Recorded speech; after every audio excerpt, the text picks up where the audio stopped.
Capítulo 1. A extrema pecaminosidade humana. A primeira coisa que Paulo diz é: pois todos pecaram. A palavra pecado significa, literalmente, errar o alvo. No caso do ser humano, nós não apenas erramos o centro do alvo, mas falhamos em acertar qualquer parte dele. Nós erramos o alvo por completo, quer seja em obedecer à lei de Deus, em permanecer na vontade de Deus ou em glorificar o nome de Deus. Ora, uma vez que somos nascidos de novo, ao ouvirmos todos pecaram, nós deveríamos cair de nossas cadeiras em adoração a Deus, agradecendo por tão grande salvação, pois Ele nos livrou de algo terrível. Porém, aqueles que tratam o Evangelho como algo comum ou que criaram para si outro Evangelho, deveriam prostrar suas faces em temor, sabendo que, se Deus não se mover em favor deles, eles estarão em pecado diante daquele que é triplamente santo. E essa é a situação mais terrível que se pode imaginar. Quando você ouve uma coisa repetidas vezes, geralmente ela se torna tão comum que perde seu poder. Eu me recordo da primeira vez em que eu cruzei a Cordilheira dos Andes, junto com um grupo de missionários. Eu não conseguia entender por que o missionário veterano estava dormindo no meio de toda aquela beleza majestosa. Então, anos mais tarde, quando eu levei um grupo de jovens para atravessar a mesma montanha, eu me encontrei, roncando. Com efeito, quanto mais você ouve algo e quanto mais você vê ou lê algo, esse algo perde um pouco de sua majestade. Todos pecaram. Por que não trememos diante disso? É porque não sabemos como essa é uma realidade terrível. Nós não temos consciência do quanto temos pecado. Do mesmo modo como um peixe não sabe o quanto está molhado. Nós nascemos no pecado. Nós fomos concebidos no pecado. Nós nascemos num mundo caído em pecado e a única coisa que nós conhecemos é o pecado. As Escrituras dizem que a nossa sociedade bebe iniquidade como se fosse água. Além disso, nós também vivemos num mundo repleto de ignorância. Nós não temos conhecimento de Deus. Não sabemos quem Deus é, e o tratamos como se ele fosse um tipo de Papai Noel ou como um vovô bobinho. Nós não entendemos que ele é o Senhor dos Senhores e o Rei dos Reis. Ao considerarmos o livro de Romanos, nós vemos o apóstolo Paulo nos apresentando a coisa mais próxima que temos de uma teologia sistemática. Ainda assim, ele toma os seus 3 primeiros capítulos e trabalha com toda a sua força tendo um único objetivo: fazer os homens desistirem de qualquer esperança carnal, fechá-los dentro de uma cova, trancar as portas, remover de suas mentes qualquer alívio na carne, a fim de que eles clamem a Deus por misericórdia. Quando nós vamos pregar o Evangelho em um campo missionário, precisamos perceber que todo o nosso trabalho é uma absoluta catástrofe e que experimentaremos fracasso atrás de fracasso, a parte do poder de Deus para ressuscitar homens mortos e odiadores de Deus. Nós precisamos, em nossa pregação, convencer os homens, através das Escrituras, com toda a nossa força, de que todos pecaram. Muitos dos pregadores famosos atualmente estão ganhando tanta popularidade porque fazem de seu propósito não falar sobre o pecado. Porém, ao agirem dessa forma, eles vão contra a obra do nosso Senhor, que constantemente pregava sobre o pecado. Eles vão contra a obra dos apóstolos que trabalharam com toda a sua força intelectual, movidos pelo Espírito Santo, para revelar o pecado do homem. E, principalmente, eu posso lhe assegurar que um pregador ou missionário que não fala sobre o pecado não tem a obra do Espírito Santo em sua vida, porque uma das grandes tarefas do Espírito Santo é convencer os homens do pecado, da justiça e do juízo. João 16 versículo 8. Quando você não crê nisso, você está trabalhando contra o Espírito Santo. Muitos questionam a Deus o porquê de o inferno ter duração infinita, se nós temos uma vida limitada de pecados. A principal razão disso é esta: cada pecado que você comete é cometido contra um Deus infinitamente digno e bom. Logo, o seu pecado é de gravidade infinita. O problema é que nós nos esquecemos de que o pecado ainda é pecado. Veja a maneira como falamos sobre ofender ao Senhor. Nós falamos de pecados contra os homens, de pecados contra nós mesmos, de pecado, até mesmo contra a natureza, os animais e as árvores. Entretanto, ninguém se dá conta de que todo pecado, no final das contas, é cometido contra Deus. Davi pecou contra seu povo ao não representá-lo bem como rei. Davi pecou contra Batseba, ao adulterar com ela. E Davi pecou contra Urias ao mandar matá-lo. Porém, no final, ele disse a Deus: pequei contra ti somente. Salmos 51 versículo 4. Porque o pecado é algo tão terrível, é porque ele é cometido contra Deus. Como podemos não tremer diante disso? É porque não compreendemos o que isso significa. E porque não compreendemos o que isso significa, é porque não sabemos quão glorioso e bendito Deus é. É uma coisa terrível quando percebemos contra quem nós pecamos. Como os puritanos costumavam dizer, nós não pecamos contra um pequeno líder de uma simples cidade, mas contra o Rei da Glória, aquele que está sentado no mais alto e sublime trono. Imagine isto por um momento.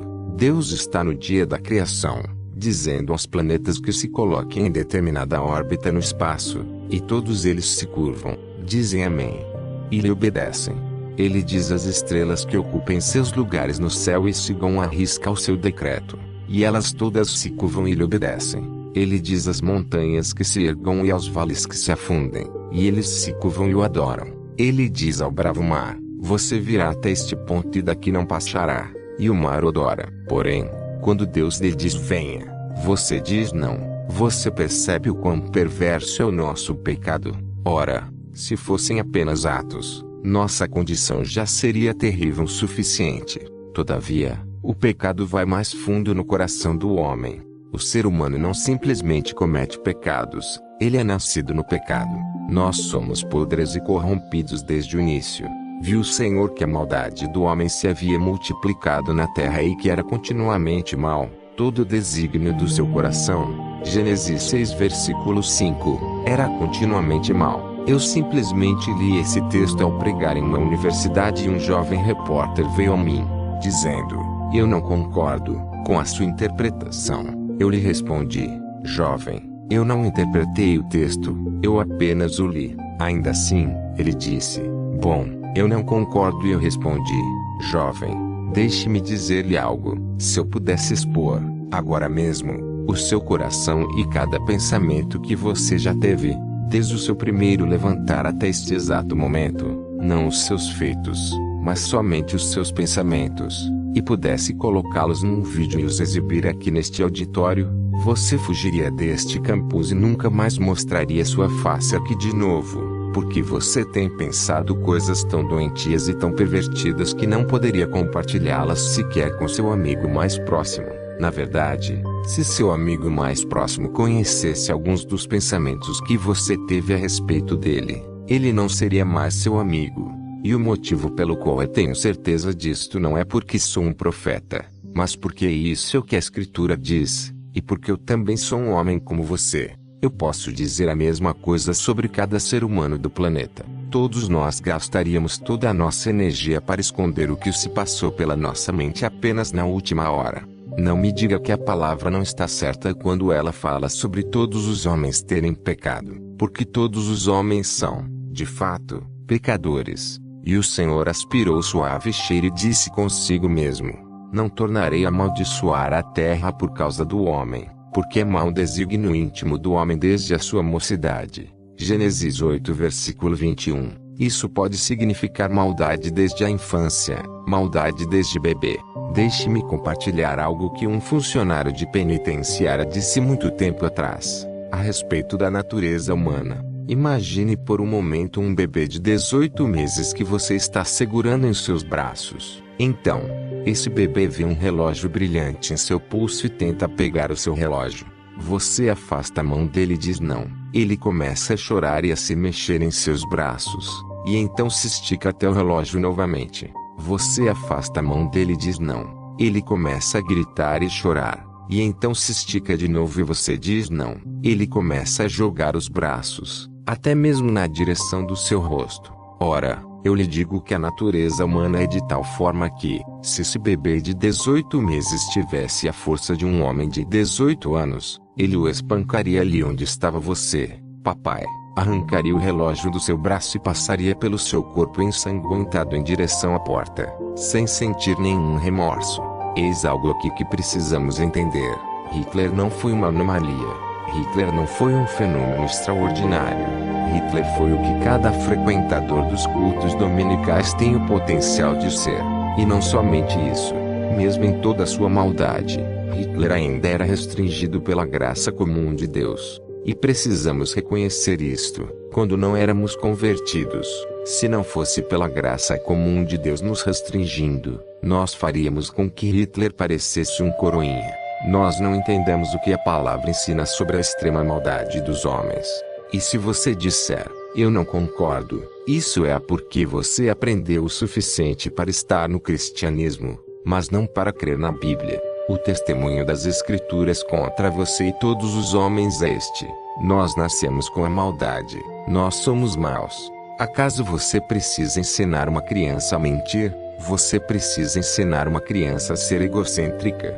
Você precisa ensinar uma criança a ser egoísta? Você precisa ensinar uma criança a ser bruta com outras crianças? Elas aprendem isso por si mesmas. Deixe-as livres. Deixe de discipliná-las e veja o que terá em 10 anos. Um verdadeiro monstro. Por quê? Porque o que a palavra diz é verdade. Eu nasci na iniquidade, e em pecado me concebeu minha mãe. Salmos 51 versículo 5.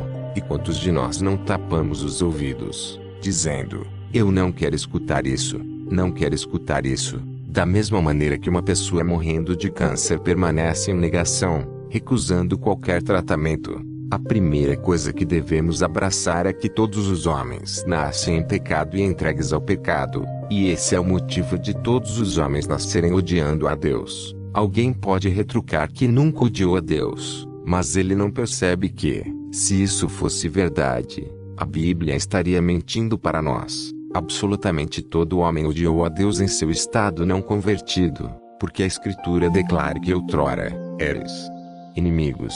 Colossenses 1 versículo 21, e que éramos, por natureza, filhos da ira. Efésios 2 versículo 3. Outro pode contestar, alegando que ama Deus desde pequeno. No entanto, o que amávamos era uma imagem de Deus criada por nossa própria mente. E era isso que amávamos, de tal modo que, se alguém nos apontasse o Deus da palavra, nós rapidamente ficaríamos irados, dizendo, eu nunca poderia amar um Deus como esse.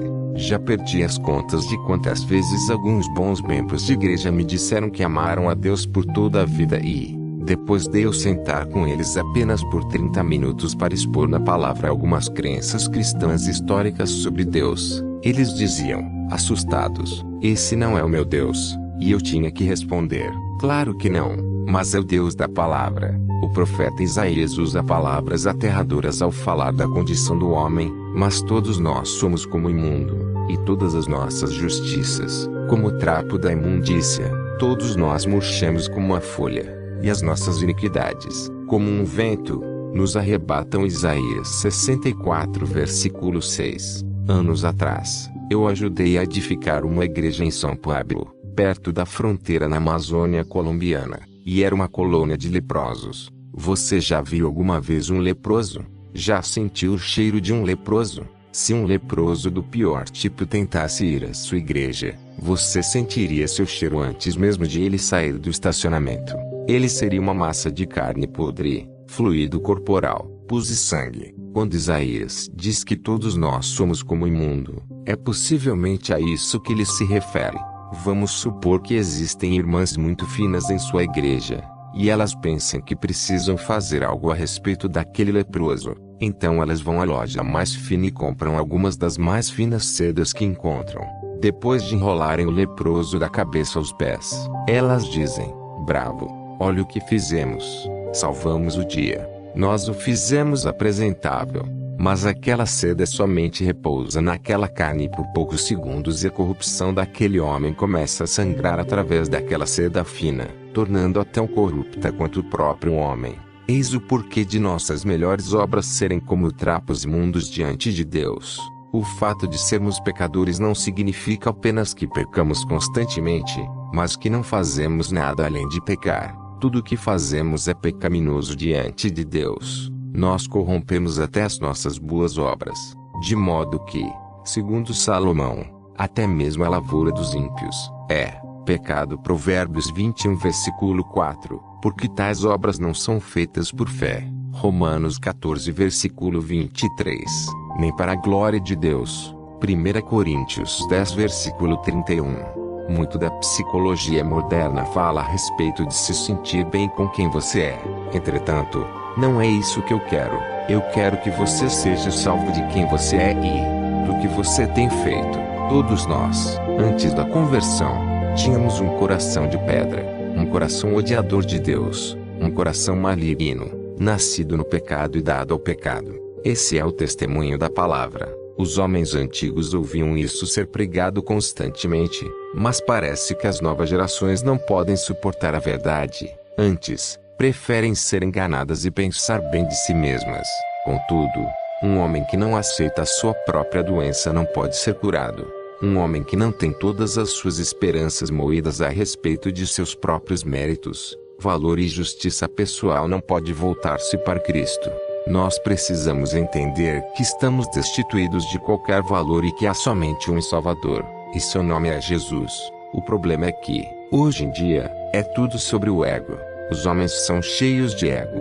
Precisamos entender que os homens não necessitam de mais autoestima. De fato, eles precisam perceber que esse é exatamente o seu maior problema. Eles precisam, na verdade, estimar o único que é digno de estima, Deus, e entregar-se a Ele. No entanto, para viverem, crerem e pregarem dessa forma, os homens devem saber quem Deus é. Paulo expressa nossa extrema pecaminosidade de modo eloquente na carta aos Romanos. Não há justo, nenhum sequer. Romanos 3 versículo 10. A palavra justo é sinônimo de reto, referindo-se a um padrão.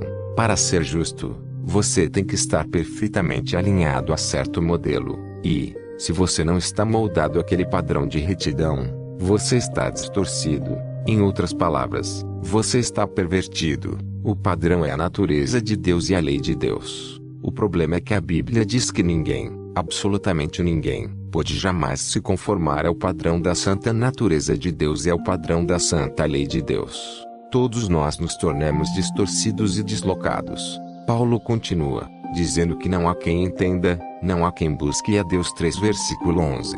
Se você alguma vez realmente buscou a Deus, é apenas porque Ele o buscou primeiro. O texto prossegue deixando clara nossa maldade. Todos se extraviaram, almas se fizeram inúteis, não há quem faça o bem, não há nenhum sequer. Romanos 3 versículo 12. Quantas pessoas, mesmo aquelas que se colocam na esfera do cristianismo, dizem que irão para o céu porque não são tão más. Elas dizem que irão para o céu porque são boas. Mas qual é o testemunho das Escrituras? Não existe alguém bom, nenhum sequer. Absolutamente nenhum. Todos pecaram. Você me diz, irmão Paul, mas eu não pequei tanto. Todavia, quanto você tem que pecar? Adão precisou pecar somente uma vez, e o universo inteiro foi lançado num caos moral e posto sob julgamento. Você já pecou mais vezes do que se pode contar em uma calculadora. Se Adão e Eva, e até mesmo a criação, não conseguiram escapar da condenação por um único pecado, como você irá escapar de todos os pecados que estão sobre a sua cabeça? Mas talvez você me diga, mas eu estou muito bem, se comparado com as outras pessoas. Todavia, você não será julgado por padrões humanos, você será julgado por um Deus justo e santo. Algumas pessoas dizem, não me julgue, você não sabe o que está no meu coração. Essa é uma frase tola, porque elas ficariam envergonhadas se soubéssemos o que está no seu coração. Saiba que Deus de fato tem visto o seu coração, e Ele conhece toda a podridão que está lá. Se nós escondemos nossos corações de todo mundo, porque usaríamos como desculpa diante de Deus? As pessoas dizem que nós não as conhecemos realmente, mas nunca nos deixariam vê-las sozinhas, no secreto. Todos nós somos julgados pela acusação de nossa consciência. Todos pecaram, e carecem da glória de Deus. Romanos 3 versículo 23. É muito comum tomarmos esse versículo e torná-lo tão humanista, o que significa carecem da glória de Deus. Alguns dirão que Deus tem um maravilhoso plano para todos nós e Ele investiu tanto para nos ver cheios de glória. Mas apesar desse grande plano, nenhum de nós o alcançou. Eu não acredito que esse seja o sentido primário deste texto. Quando Paulo diz que nós carecemos da glória de Deus, Eu penso que essa frase deveria ser interpretada no contexto do primeiro capítulo de Romanos, no qual está escrito: porquanto, tendo conhecimento de Deus, não o glorificaram como Deus, nem lhe deram graças. Romanos 1 versículo 21. Vamos pensar nisso por um instante. Por quem você foi criado? Por Deus. Entretanto, não apenas você foi criado por Deus, mas todas as suas faculdades, a sua própria existência é sustentada por Ele. Você deve cada respirar e cada batida do seu coração a Deus. Aliás, sua respiração é dada apenas para retornar em adoração, e seu coração bate somente para servi-lo. Ainda assim, observe o testemunho deste texto contra nós. Nossa mente e nossas vidas são repletas de busca por nossos propósitos, nossos sonhos, nossos objetivos e nossos desejos. Mesmo aqueles que alegam algum tipo de piedade precisam assumir que, em suas vidas diárias, são ateístas praticantes. Deus está longe dos seus pensamentos. Quando estão trabalhando, quando estão nas fábricas, quando estão no campo, quando estão em casa, Deus é o centro de seus pensamentos. Tudo o que eles estão pensando e tudo o que estão fazendo para a glória de Deus. Então você me diz, irmão Paul, ninguém é desse jeito. É justamente aí que quero chegar. Todos pecaram, todos carecem da glória de Deus, porque os homens são tão vazios, tão miseráveis e tão sem propósito. Não é incrível que os cristãos na América sejam os mais saudáveis e mais protegidos cristãos que já existiram na história, e, ainda assim, 85% do que se vende nas livrarias cristãs dizem respeito a quão vazios nós somos. Você quer saber por que somos vazios? Primeiramente, a grande maioria daqueles que se chamam cristãos não é convertida de verdade. Em segundo lugar, até mesmo aqueles que são cristãos estão vazios porque não têm comido do melhor alimento. Jesus disse: uma comida tenho para comer, que vós não conheceis. A minha comida consiste em fazer a vontade daquele que me enviou e realizar a sua obra. João 4 versículo 32 a 34. Nossa comida tem sido ganhar terras neste planeta. Sucesso, conforto, fama, lazer, juventude e beleza. Sempre nós, eu, e, quanto mais temos de nós, mais vazios somos, porque fomos feitos para outra coisa. Melhor dizendo, fomos feitos para outra pessoa. O resumo de tudo é que nós nos tornamos distorcidos e deslocados. Não apenas pecamos, não apenas estamos separados de um Deus santo e justo, mas todo o nosso propósito foi retirado de nós, pois todos pecaram e carecem da glória de Deus. Bem, agora temos um problema. A maior bênção que você jamais poderia ouvir é também o maior terror que jamais poderia cair sobre você. E o que é? Deus é justo. Você diz, isso é bom. Eu quero um Deus justo. Eu não iria querer um ser todo-poderoso que é mau. Eu quero um Deus justo. Essas são boas notícias, irmão Paul. Na verdade, não são, porque você não é justo. Eis o problema. Ele é um Deus justo e, sendo um Deus justo e juiz de toda a terra, ele agirá corretamente. E, ao agir corretamente, a resposta dele em relação a você é completamente apavorante. Capítulo 2. Deus odeia o pecado e o pecador. Infelizmente, nós somos muito influenciados pelos pregadores de televisão. Várias vezes eu tenho ouvido esses evangelistas se levantarem no púlpito, dizendo: a primeira coisa de que todos vocês precisam saber é que Deus não é um Deus irado. Todos devem conhecer aquela famosa frase: Deus odeia o pecado, mas ama o pecador. Eu sei que isto será bastante ofensivo para muitos de vocês, mas eu quero dizer que tudo isso não é outra coisa, senão o mais completo absurdo. Vamos olhar para alguns textos que nos mostram o ódio de Deus sendo manifesto contra as obras más dos homens, e também contra aqueles que cometem tais obras. Está escrito: Deus é justo juiz, Deus que sente indignação todos os dias. Salmos 7 versículo 11. Em outra tradução, ele é descrito como um Deus que está irado todos os dias. Entenda, Deus não precisa de marketing ou de relações públicas para fazê-lo politicamente correto, ou para que as pessoas gostem dele. A Bíblia diz que Deus é um Deus irado, e você tem que se prostrar de joelhos e louvá-lo pelo que ele é. E ele não é apenas um Deus irado, mas também um Deus que odeia. Então, alguém diz: sim, irmão Paul, você está certíssimo. Deus odeia o pecado, mas ama o pecador. Bem, de fato, essa frase parece boa estampada em uma camisa cristã, mas ela não é bíblica. A Bíblia não diz que Deus odeia o pecado e ama o pecador. A Bíblia diz que Deus odeia o pecado e o pecador. Sim, é verdade que a ira de Deus se revela contra toda a impiedade. Romanos 1 versículo 18, mas não só contra ela. Basta olhar para o Salmo 5 por um momento e você verá isso de modo claro. Os arrogantes não permanecerão à tua vista. Aborreces a todos os que praticam a iniquidade. V. 5. Em outra tradução, tu odeias todos os que praticam o mal. Está escrito aqui que Deus odeia o pecado ou que Deus odeia o pecador. Você pode dizer: irmão Paul, mas e quanto à passagem em João 3,16? Lá está escrito que Deus amou o mundo. Sim, isso é bíblico, mas o Salmo 5 também o é. Deus é um Deus misericordioso e amoroso. Contudo, nós precisamos entender todo o conselho de Deus. Atos 20 versículo 27. E não apenas os pontos de que mais gostamos. Deus de fato é amor, mas esse Deus amoroso também odeia. Deus é misericordioso, mas ele está irado. Nós não podemos considerar somente um lado da moeda ou apenas uma parte da história. E esse é o problema dos nossos dias. Certa noite, eu preguei um sermão inteiro sobre a santidade de Deus. Após o culto, 3 homens vieram a mim, dizendo: nós temos um problema com você.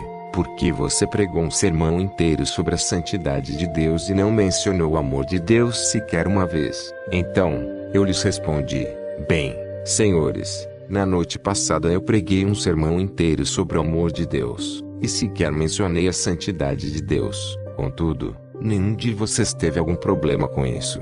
Você vê a questão, estamos sempre considerando apenas um lado da história, quando as Escrituras nos dizem que nós precisamos do pleno conselho de Deus. Alguns capítulos adiante, eu falarei sobre o amor de Deus, e é possível que eu faça de uma maneira pouco usual. Porém, para que você aprecie o amor de Deus, você precisa entender algo. O amor de Deus é exaltado da mesma maneira como as estrelas são exaltadas pela escuridão do céu. Se você estiver lendo este livro antes do anoitecer, responda-me uma pergunta: para onde foram as estrelas? Por acaso alguém as colocou num cesto e as levou embora? Porque, quando você olha para cima, você não as pode ver. É porque há muita luz. Você não pode desfrutar da sua beleza. Você não pode nem ao menos vê-las, tão somente porque o dia está iluminado demais. Da mesma maneira, você não pode ver as estrelas da graça de Deus e do seu amor quando você está com muita luz. As Escrituras testificam que, se cremos que somos um pouco pecadores, pouco amaremos a Deus. Se percebermos, porém, que nosso pecado é imenso, nosso amor será cada vez maior. Lucas 7 versículo 47. Quando esses pregadores dizem-lhe que os homens são bons, inocentes ou não tão maus assim, eles estão impedindo de ver ao Senhor. A única maneira de realmente apreciar o amor de Deus e a graça de Deus é vendo a profunda escuridão do homem. E, quando você vê a profunda escuridão do seu próprio coração, então você se dá conta de que Deus se moveu por amor a você, e isso o faz cair de joelhos, com imensa admiração, e você o adora. Eu tenho um objetivo em toda essa loucura de falar sobre a ira de Deus. Eu quero cavar um buraco e enterrar você no fundo. Eu preciso mostrar-lhe quão escura é a sua noite e quão sem esperança é a sua situação, para que, quando eu começar a falar de Jesus, você fique cheio de admiração. Saiba que o único motivo pelo qual você não ama Deus como Ele merece é porque você não entendeu quanto perdão foi derramado sobre você. Do mesmo modo, você não percebe quanto foi perdoado porque ainda não teve coragem de perceber quão profunda é a cova na qual todos nós estamos enterrados. Quanto mais vemos o nosso pecado, mais nós vemos o quanto Deus merece ser amado. Às vezes, eu pego um molho de chaves e o chacoalho perante uma congregação, dizendo: o som dessas chaves lhes traz alguma alegria? Todos dizem: não. E eu lhes respondo: é claro que não, porque vocês não estão trancafiados em uma masmorra. Se vocês estivessem presos em uma masmorra, O som das chaves lhes traria muita alegria, seu coração pularia de esperança. Pregadores que evitam falar sobre o pecado são tão éticos e corretos quanto um médico que não fala a seu paciente que ele está morrendo. Afinal, Paulo afirma que esse é o propósito da lei. Ela não foi designada para nos salvar, mas para nos mostrar como somos pecadores, ao ponto de fazer com que corramos para Cristo. Gálatas 3 versículo 24-25. Pregadores, eu quero que vocês humilhem totalmente o homem. Eu quero que o homem veja quem ele é. Então, quando nós falarmos sobre o amor de Deus demonstrado em enviar o seu único filho, os homens gritarão: como é maravilhosa a graça que um dia me salvou. Há alguns anos, quando eu estava no Peru, alguém me deu uma fita com a música Amazing Grace. Aquilo me deixou muito feliz, já que eu amava aquela canção. Eu a coloquei no meu toca-fitas e, quando a primeira estrofe tocou, na mesma hora eu a tirei e a joguei no lixo. Você quer saber por quê? Porque o hino era cantado assim: maravilhosa graça, quão doce o som que salvou um homem como eu. Vocês sabem que a letra original dizia pecador como eu, miserável como eu e verme como eu, e não apenas homem. Vejam, a cada geração que passa, o homem parece estar simplesmente ficando melhor. Ora, bons homens não precisam de um salvador, os miseráveis é que precisam. Quando você retira do homem toda a escuridão que há dentro dele, você retira a glória do evangelho que existe para iluminá-lo. Porque os homens não buscam um salvador, é porque, na maioria das vezes, em muitas pregações, o homem é muito legal. Ele só precisa ser ajustado aqui e ali, e então terá tudo de que precisa. Ele só precisa de uma coisinha ou outra para tornar sua ótima vida ainda mais perfeita. E Jesus apenas está no topo dessa lista de coisinhas. Assim, ele não precisa entender que todos os homens são nascidos no pecado, miseráveis, sujos, odiadores de Deus, possuidores de um coração negro e morto. Muito da pregação do evangelho de hoje tem pouco poder porque estamos preocupados em mostrar aos homens como eles podem ser salvos, mas nos esquecemos de mostrar o quanto o homem está perdido. Você já se perguntou por que os homens drogados, as mulheres prostitutas e os jovens assassinos, quando são convertidos, demonstram estar repletos de um zelo especial por Deus? Isso é porque eles não vieram de um clube social ou de alguma denominação religiosa onde todos pretendem ser morais, certinhos e merecedores do amor de Deus. Eles saíram do esgoto, e, quando ouviram sobre o amor de Deus, seus corações explodiram de volta em amor. A ira é a resposta de Deus contra a impiedade do homem. Você diz: eu não gosto disso, mas você deveria. Se eu pegasse um jornal e sentasse ao seu lado, olhando para as notícias com um ar de riso e um brilho nos olhos, e dissesse: ei, você leu isto? Um pedófilo molestou 6 garotos, sem dar a mínima para aquilo. O que você diria sobre mim? Você diria: seu doente, o que há de errado com você? Você deveria ficar irado ao ler isso. Ah, eu deveria, mas porque Deus não tem nenhum direito de ficar irado. Ele vê a iniquidade deste mundo todos os dias. Todos os dias, ele vê a imundícia, os assassinatos, os crimes e tudo mais. E, na sua concepção de Deus, ele não tem nenhum direito de estar irado. Eu lhe afirmo que o Senhor está irado, e que ele está tão irado que, no dia em que ele recuar sua misericórdia e vier julgar este mundo, os grandes capitães desta terra clamarão para que as montanhas se levantem e caiam sobre eles, para escondê-los da ira do Cordeiro, e o céu recolheu-se como o pergaminho quando se enrola. Então, todos os montes e ilhas foram movidos do seu lugar, os reis da terra, os grandes, os comandantes, os ricos, os poderosos e todo escravo e todo livre se esconderam nas cavernas e nos penhascos dos montes e disseram aos montes e aos rochedos: caí sobre nós e escondei-nos da face daquele que se assenta no trono, e da ira do Cordeiro, porque chegou o grande dia da ira deles, e quem é que pode suster-se? Apocalipse 6 versículo 14 a 17. O que você pensaria de um Deus que pudesse olhar para o campo de concentração nazista de Auschwitz e ficar apático? Quem poderia dar um abraço amigo em Hitler? Quem poderia ver os Estados Unidos assassinarem milhares de bebês todos os dias e dizer: está tudo bem, Deus está irado? E, se não estivesse, ele seria imoral, Assim como eu seria se eu lesse uma notícia terrível como aquela e fosse capaz de rir. Se eu fosse neutro sobre violência sexual contra crianças e dissesse, cada um por si, você sabe, somos todos livres, você olharia para mim e me trataria como um tipo doentio de pessoa. Então, quão irado Deus deveria estar? Sim, Deus está irado, porém não somente contra os Hitlers do mundo, mas também contra você, por todos os seus crimes e ofensas contra ele e contra a sua criação. Tantas pessoas me dizem, eu não acredito nisso, e, quando eu digo, olha aqui na Bíblia, elas respondem, não, eu não vou olhar, porque eu simplesmente não acredito nisso.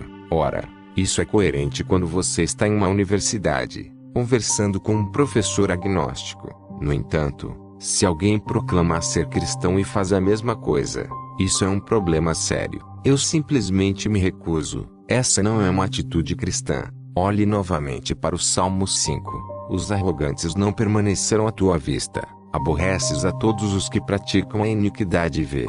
5. Em outra tradução, se diz, tu odeias todos os que praticam o mal. Aqui, não é dito que o ódio de Deus é direcionado à iniquidade ou ao pecado, mas que a ira do Todo-Poderoso é direcionada ao homem que comete o pecado.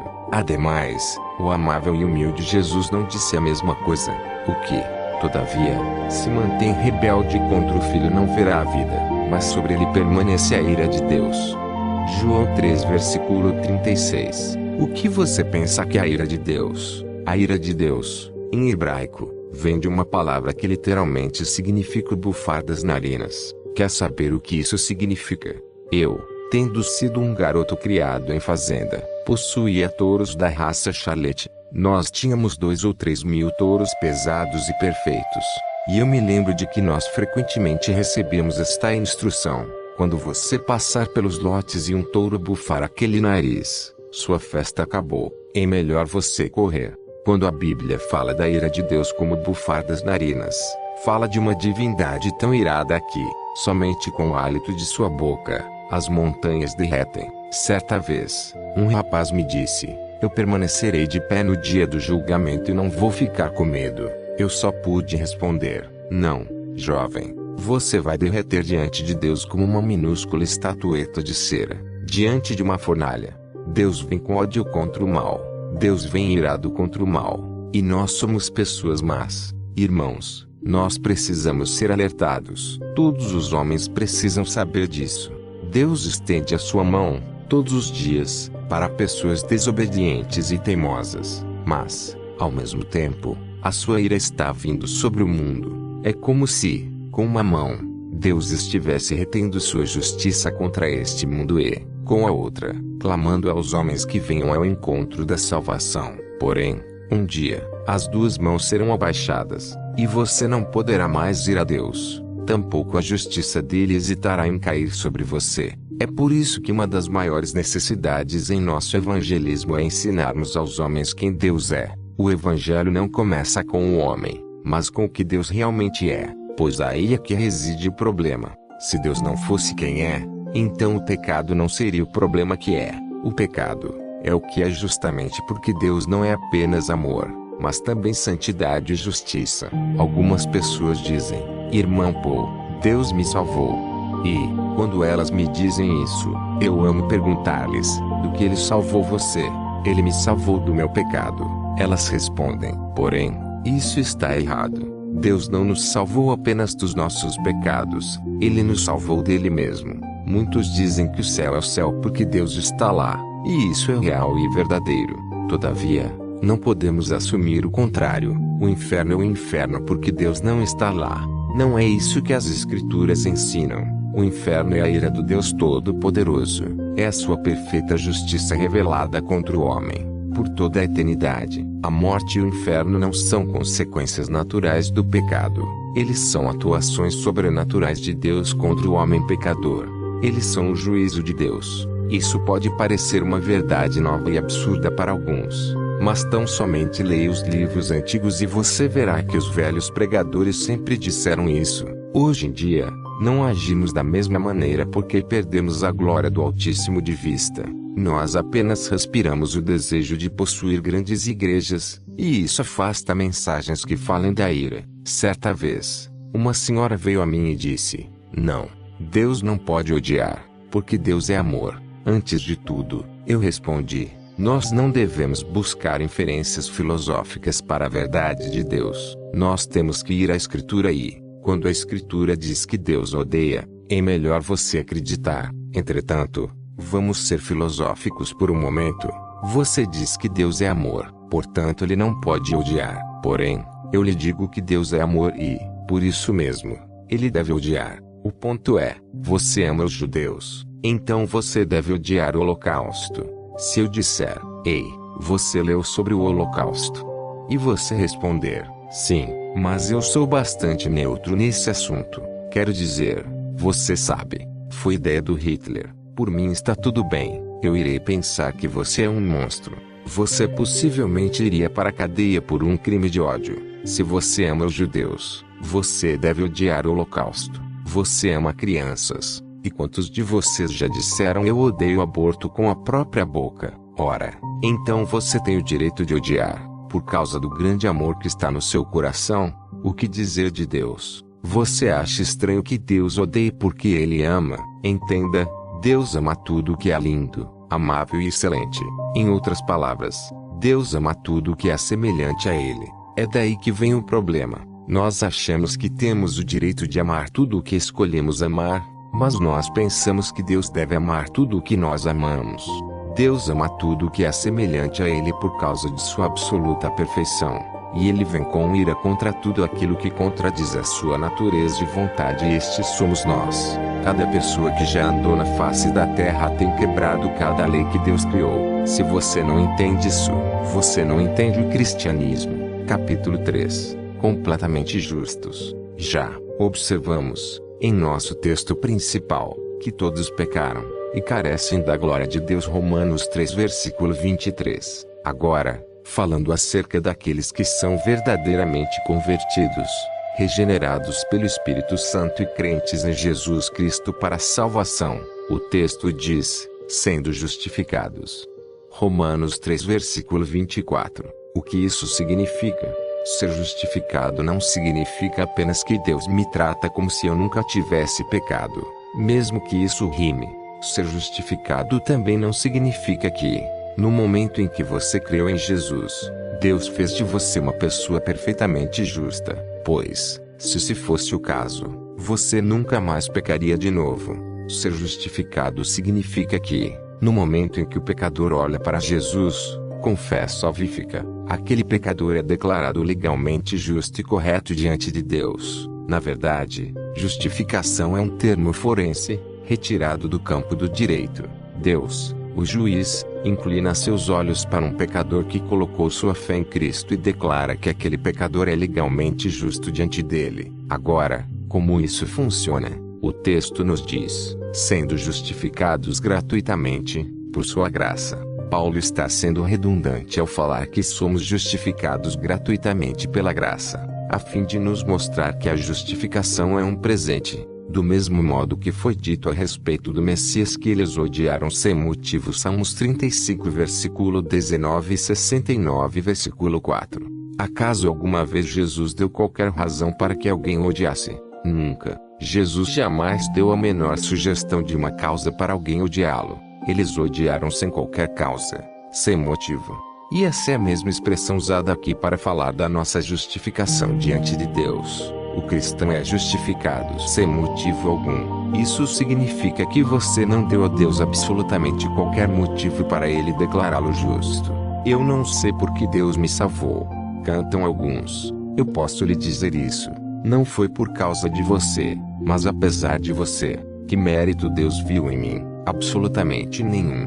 Paulo nos mostra que Ele nos declarou justos, embora não dessemos motivo algum para que Ele assim fizesse. Ele nos justifica, sem motivo, por sua graça. Se você olhar para a maioria das religiões, talvez com exceção de algumas religiões orientais místicas, todas elas buscam responder apenas uma questão: como um homem pode ser justo diante de Deus? Se você for a uma tribo pagã na África, na América do Sul ou nos Estados Unidos, todas fazem sacrifício de sangue, quer seja para árvores, deuses ou demônios, ao redor do mundo inteiro. Ao longo da história, os homens convivem com essa realidade de que eles estão errados com Deus e de que precisam fazer algo a respeito, independentemente do Deus no qual elas acreditam. Eles têm essa tormenta em sua consciência. Eles sabem que algo está errado. Isso nos demonstra que o primeiro capítulo de Romanos é real. A ira de Deus se revela do céu contra toda a impiedade e perversão dos homens que detêm a verdade pela injustiça, porquanto o que de Deus se pode conhecer é manifesto entre eles, porque Deus lhe manifestou, porque os atributos invisíveis de Deus, assim o seu eterno poder, como também a sua própria divindade, claramente se reconhecem, desde o princípio do mundo, sendo percebidos por meio das coisas que foram criadas. Tais homens são, por isso, indesculpáveis, porquanto, tendo conhecimento de Deus, não o glorificaram como Deus, nem lhe deram graças, antes, se tornaram nulos em seus próprios raciocínios, obscurecendo-se-lhes o coração insensato, inculcando-se por sábios, tornaram-se loucos. Romanos 1 versículo 18 a 22. Todos os homens sabem acerca do único Deus verdadeiro e de sua vontade o suficiente para entenderem que quebraram a sua lei, o suficiente para entenderem que Deus está contra eles e eles, contra Deus. Agora, imagine que um entrevistador faz um programa com 3 homens das 3 principais religiões do mundo. O repórter se achega ao judeu ortodoxo e diz: Senhor, se você morresse agora, para onde iria? Bem, eu deveria ir ao paraíso, porque eu amo a lei do Senhor, sou um homem justo, faço boas obras, estudo a lei e amo a justiça, nela me alimento de dia e de noite. O repórter responde: Ok, eu entendi. E passa para o muçulmano: se você morresse agora mesmo, para onde iria? Eu deveria ir ao paraíso.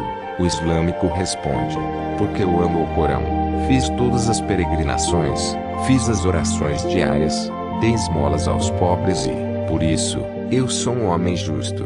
O repórter diz: Ok, eu entendi. Então, ele se dirige ao cristão, o verdadeiro cristão, e diz: Senhor, se você morresse agora mesmo, para onde iria? Ele responde: eu deveria ir para o céu, porque, bem, eu nasci em pecado minha mãe me concebeu, eu quebrei cada lei já dada por Deus, fui achado completamente injusto, sem mérito ou valor, de modo que eu mereço o mais profundo e escuro julgamento. O repórter o interrompe e diz: pare, eu entendo os outros caras.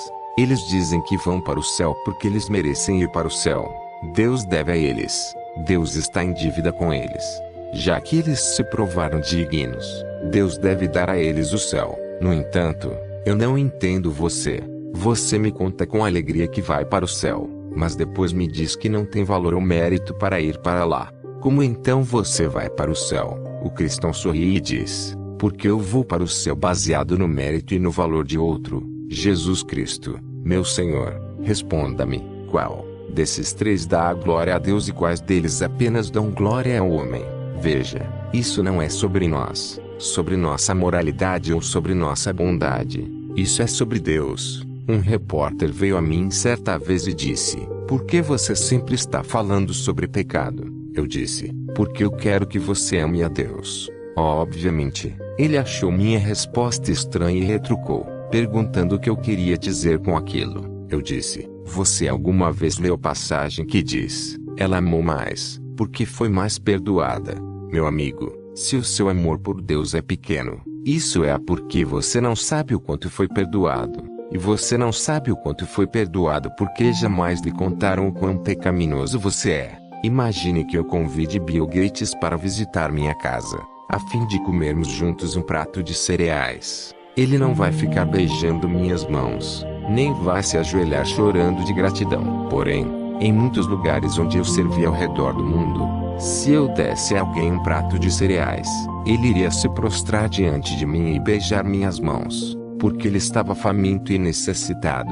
Nós somente podemos ver a glória do amor de Deus quando reconhecemos nossa necessidade e largamos todas essas tolas e banais ideias de valor, mérito e justiça própria. Nosso texto continua: sendo justificados gratuitamente, por sua graça. E como isso acontece? Mediante a redenção. Eu concordo. com alguns antigos, quando eles afirmavam que há certas palavras na Bíblia com as quais precisamos ser bastante cuidadosos ao mencioná-las. Nós dizemos certas coisas rápido demais, sem meditarmos nelas por um momento sequer. Nós temos todas essas canções extravagantes hoje em dia, todos esses toda essa cantoria que está acontecendo, com esses refrões que dizem algo como: Jesus morreu por mim. Ora, se você viesse a mim quando eu houvesse acabado de perder meu filho e dissesse: seu menino morreu, eu só olharia para você, como quem diz: que tipo de monstro é você? Você sabe o que está dizendo? Jesus morreu. Não deveria haver um curvar da cabeça e um tremer dos lábios quando disséssemos isso, ou um pensamento de honra ao Pai, o qual entregou seu filho. Você acha mesmo que podemos apenas cantar essas tolas canções gospel, bagunçar, gritar e fazer todas essas coisas, tendo em vista que ele morreu, o Pai deu seu filho? Quando você diz coisas como: Jesus morreu, você não deveria parar por um momento, ou algo assim. Meu pai participou da Segunda Guerra Mundial em uma de suas mais horríveis batalhas. Qualquer um pode assistir a um filme sobre a Segunda Guerra Mundial no History Canal, e conversar sobre estratégias ou friamente falar sobre o que aconteceu e o que não aconteceu. Mas meu pai fica apenas calado, olhando, porque todos os amigos dele morreram naquela guerra. Os homens ficam discutindo sobre o Vietnã e falando sobre o que está certo e errado de acordo com os modelos políticos. Mas o homem que veio do Vietnã ouve tudo isso e diz: vocês só podem falar desse jeito porque não estavam lá. Como você pode dizer isto com entusiasmo, gritando como se fosse apenas uma rima em uma canção? Jesus morreu, e, ainda que nos refiramos a isso alegremente, pelo que Deus nos entregou em Cristo, devemos fazer com reverência e pesar pelo preço que foi pago. O texto diz: sendo justificados mediante a redenção. Redimir é o termo usado para comprar um escravo ou um cativo, pagando um preço por ele. É exatamente o que Cristo fez por nós. Porém, o preço pago não foi o esvaziar de cofres, nem mesmo consistiu em arrancar as ruas de ouro dos céus para enviá-las ao diabo. Ele deu o sangue de seu filho unigênito. Eu me lembro de quando meu primeiro filho nasceu, o pequeno Ian. Alguns dias depois do seu nascimento, eu dirigia de volta para a fazenda em minha velha picape azul, pensando: Jesus morreu, Jesus morreu. Eu pensava nisso sem parar. Alguns de vocês que são pais entendem isso bem. No momento em que coloquei os olhos naquele menino, eu sabia que poderia lutar contra um exército por ele. Eu morreria 1000 vezes por ele. Eu jogaria meu corpo na frente de um trem por ele. Eu não podia acreditar. Chegava a ser assustador quanto amor eu tinha por aquele pequeno rato sem pelo no berço. Era a coisa mais linda que eu já tinha visto na minha vida. O nascimento do meu primeiro filho fez com que eu ficasse extremamente chocado, pela primeira vez, com a grandeza de não apenas o filho ter pagado pelo nosso pecado, mas porque o Pai deu o seu filho para isso.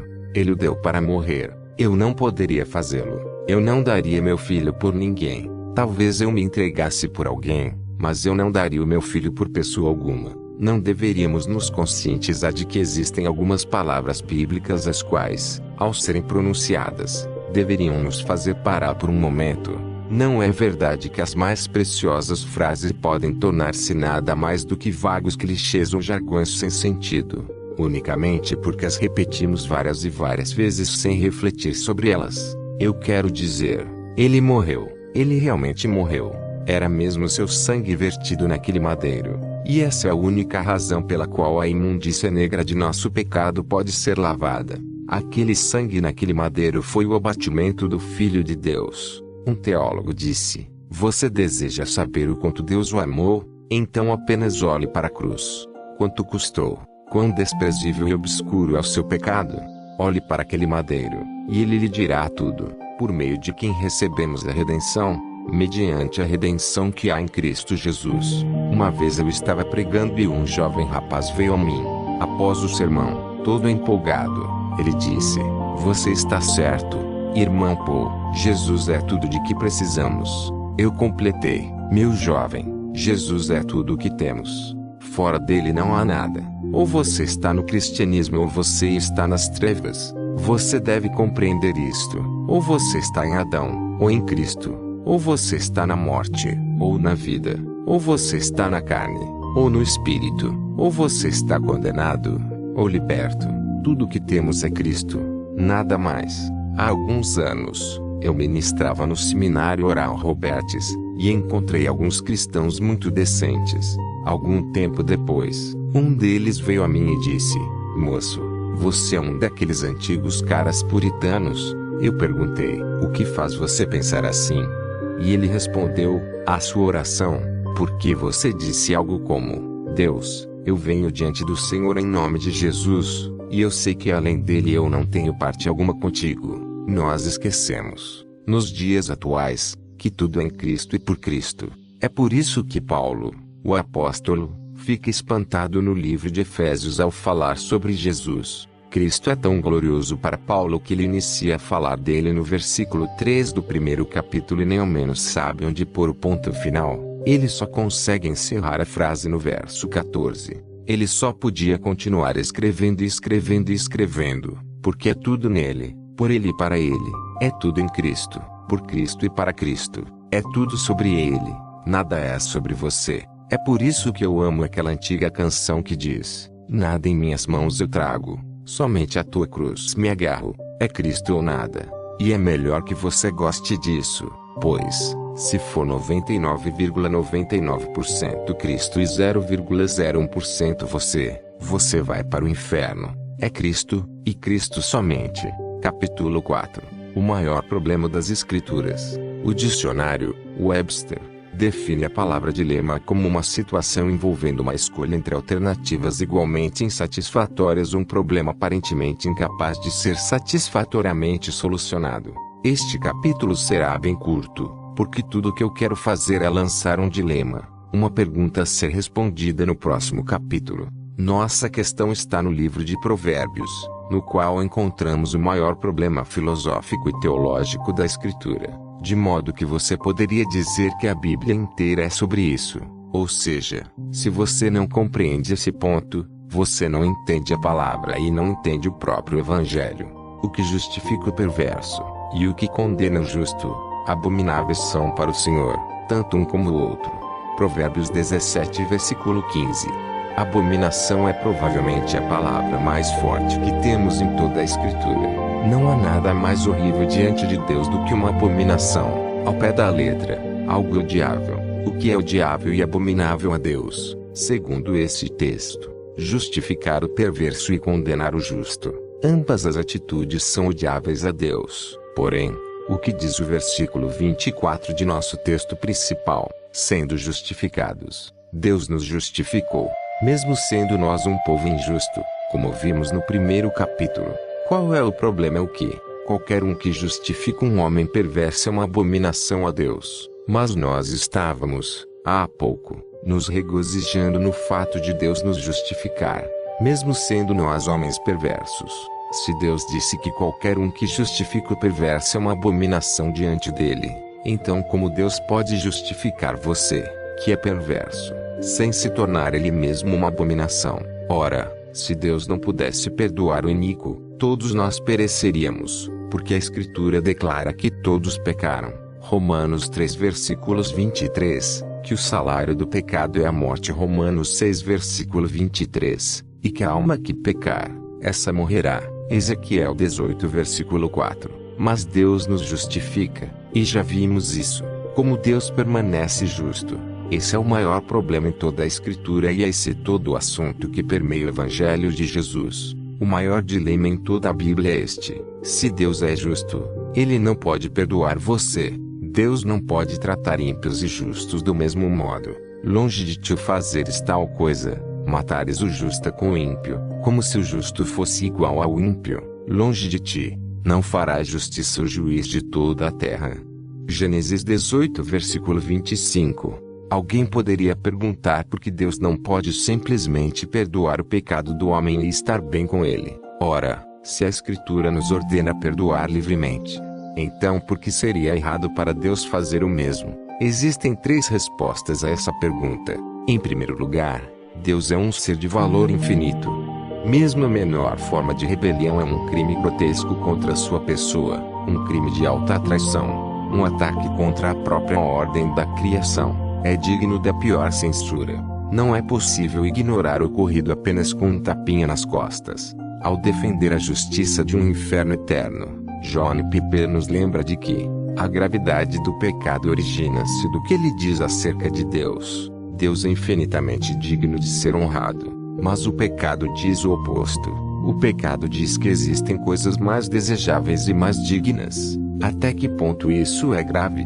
A gravidade de um crime é determinada, em parte, pela dignidade da pessoa e do cargo que está sendo desrespeitado. Se a pessoa for infinitamente digna, infinitamente ilustre, infinitamente querida e ocupar um cargo de infinita dignidade e autoridade, rejeitá-la é um crime infinitamente ultrajante. Portanto, merece um castigo infinito. A intensidade das palavras de Jesus acerca do inferno não é uma reação exagerada a pequenas ofensas. As palavras de Jesus são um testemunho ao infinito valor de Deus, e a desonra ultrajante do pecado humano. Jonathan Edwards também desenvolve essa ideia. O crime de alguém desprezar e lançar desonra sobre outro é o mais ou menos infame na proporção da maior ou menor obrigação desse alguém obedecer ao desonrado. Consequentemente, se houver algum ser que temos obrigação infinita de amar, honrar e obedecer, o contrário concernente a ele deve ser infinitamente censurável. Nossa obrigação de amar, honrar e obedecer a algum ser está em proporção com sua amabilidade, honradez e autoridade. Mas Deus é um ser infinitamente amoroso, porque ele tem excelência e beleza infinitas. Portanto, o pecado contra Deus, sendo uma violação de obrigações infinitas, deve ser um crime infinitamente infame e, assim, merece punição infinita. A eternidade do castigo de homens incrédulos torna infinita. E, logo, faz com que não seja mais do que proporcional à infâmia daquilo de que são culpados. Um ato de injustiça tão grande sendo cometido contra um ser tão santo não pode simplesmente ser varrido para debaixo do tapete. Em segundo lugar, Deus é justo, e o seu amor é um amor justo. Deus não pode amar injustamente, assim como ele não pode amar a injustiça. Não há contradição no caráter de Deus. Ele deve ser ao mesmo tempo justo e amoroso, e não pode ser um à custa do outro. Às vezes, eu ouço evangelistas dizerem coisas como: Deus poderia ser justa com você, mas, ao invés de ser justo, ele foi amável. Você sabe o que isso significa? Que o amor de Deus é injusto. Você percebe isso? As pessoas dizem muitas coisas estúpidas. O grande amor de Deus por você o fez ignorar sua própria justiça e pecar para salvar você. Esse é justamente o problema. Como Deus pode ser justo e, ao mesmo tempo, o justificador de homens pecadores? Imagine o seguinte: estamos 500 anos atrás, e eu sou um escravo na Espanha. Naquela época, a punição para escravos que roubasse era a morte. Essa era a lei. Isso é o que a lei dizia. Se você rouba, você precisa morrer. Eu sou um escravo ladrão que havia fugido, e sou finalmente capturado pelo meu amo, meu mestre. Existe uma nuvem de testemunhas do meu crime e é inegável a minha culpa. Então, sabendo do meu destino, eu caio sobre meus joelhos e clamo: seja propício a mim, seja misericordioso. O que você diria acerca disso? Bem, agora eu acho que o mestre deve fazer uma escolha pela vida do escravo. No entanto, nós temos um problema. A lei cobra minha morte. A justiça pede que eu morra. O que está acontecendo é que eu estou pedindo a meu mestre que desobedeça a lei, feche os olhos para a justiça e me deixe seguir com meu pecado. Ora, se vivemos em uma sociedade que não consegue sequer suportar essa tensão no reino dos homens, como entenderemos completamente como esse mesmo ponto se relaciona com o reino dos céus, no qual a justiça de Deus cobra a nossa morte? Olhe para a nossa cultura. Ela não é atualmente baseada na justiça. Concorda? Nós sequer lemos os livros antigos sobre as leis. Eu duvido seriamente que qualquer candidato à presidência esteja lendo a Lex Rex de Rutherford. Veja, nós somos um povo de lábios impuros. Bebemos iniquidade como se fosse água. Como o povo de Nínive, nós não sabemos sequer diferenciar a nossa mão esquerda da direita. E mais, ainda existe algo muito importante a ser considerado. Deus deve ser justo não porque existe alguma lei acima dele, a qual ele deve conformar-se, como algum tipo de lei universal de justiça que Deus não pode quebrar. Não é isso que a Bíblia ensina. Deus deve ser justo porque ele é justo. Deus deve ser consistente com quem ele é. Ele é um Deus justo. Ele não pode cometer injustiça nem mesmo em nome do amor. O amor de Deus é santo. O amor de Deus é justo. Então a pergunta continua a ser: como Deus pode ser justo e justificar o pecador? Em terceiro lugar, Deus é o juiz de toda a terra. É o seu dever garantir que a justiça seja feita e que o mal seja punido. Não seria adequado para o juiz celestial perdoar o ímpio mais do que seria para um juiz terreno perdoar o criminoso que está diante dele em um tribunal de justiça. Não é nossa queixa frequente que nosso sistema de justiça é corrupto. Não ficamos irados quando criminosos culpados são libertos. Será que devemos esperar menos justiça de Deus do que exigimos de nossos juízes? Deixe-me dar um exemplo. Você deixa sua família em casa para trabalhar e, quando retorna à noite, descobre que eles foram assassinados violentamente. Você entra pela porta e o homem que os matou ainda está lá, com sangue em suas mãos, e está terminando de estrangular a sua última criança. Com a força de um touro, você corre pelo quarto, carrega aquele homem, o agarra e o lança ao chão. Tudo o que você quer é matá-lo, mas, por ser salvo em Cristo, você resiste e chama a polícia. Você entrega esse violento assassino, que acabou com toda a sua vida, despedaçando tudo pelo que você já viveu, nas mãos das autoridades. A polícia o leva ao juiz, e, na presença de todas as pessoas da cidade naquele tribunal, o juiz olha para baixo, para o homem que assassinou sua família inteira, e diz: eu sei que você é um assassino cruel e violento, mas eu sou um juiz muito amável e eu nunca fico irritado com ninguém. Você está livre para ir, eu te perdoo. O que você faria? Existe alguém naquela corte, que vai se juntar a você, dar as mãos e cantar o tchutchuê. Eu vou dizer-lhe exatamente o que aconteceria. Você pularia imediatamente do seu lugar e gritaria: eu exijo justiça. Você escreveria para a Câmara dos Deputados, para o Senado, para o presidente e para a ONU. Colocaria nos jornais e iria à televisão, dizendo: existe um juiz sentado naquela corte que é mais perverso do que o homem que massacrou minha família, porque um juiz deve fazer o que é certo. Ele deve fazer justiça. Ele não pode justificar o perverso. Você vê o problema? Você exigiria a justiça de seus próprios juízes, mas você fica nervoso quando alguém diz que Deus é justo. Se Deus é justo, e ele certamente é, ele não pode perdoar você sem se tornar perverso. Essa é a questão de toda a Escritura e é isso que quero dizer quando digo que as pessoas não compreendem o Evangelho atualmente. Quando foi a última vez que você ouviu isso? Nós temos ignorado a profundidade do Evangelho e ainda nos perguntamos por que nossas pregações possuem tão pouco poder. Como perdemos o Evangelho, acabamos precisando apelar carnalmente para todas aquelas técnicas de crescimento de igreja. O motivo pelo qual não alcançamos as gerações X, Y ou Z, ou qualquer outra, não é por causa de relevância cultural, mas por falta da mensagem do Evangelho. Temos uma versão reduzida e sem profundidade, mas não um Evangelho que é poderoso e mortal, que é vigoroso e escandaloso, e é nele que reside o poder para a salvação.